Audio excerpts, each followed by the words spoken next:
Poe ieu anjeun dina posisi hirup ngarasa paling capek, sepi eueuh batur jeung dulur nu bisa diajak ngobrol.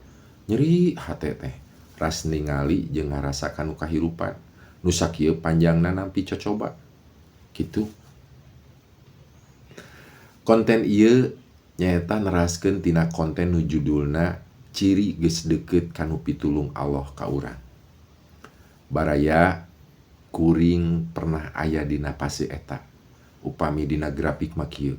Urang teh getol ibadah, grafik urang naik, salat, puasa sunnah, wirid jeung zikir, salat tahajud, doa isuk jeung doa sore, sagala dipigawe.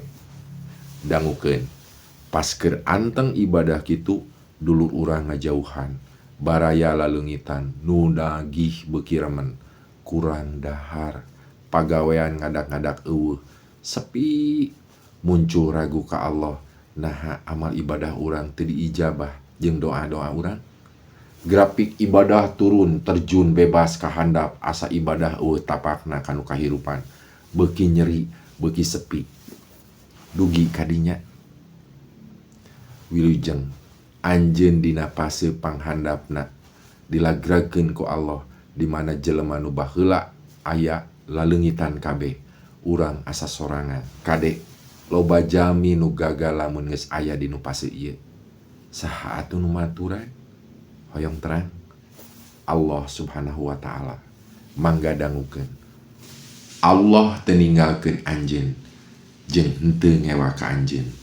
Quran surat Ad-Duha ayat nu katilu. Baraya anjeun teu sorangan. Insyaallah. Follow akun ieu teras, ngahaja ku sim kuring di cirian nganggo nomor supados baraya tiasa rinci lalaunan ngarubah kahirupan. Hayu urang babarengan sareng sim kuring tingawitan poe ieu. Bismillahan. Hatur nuhun.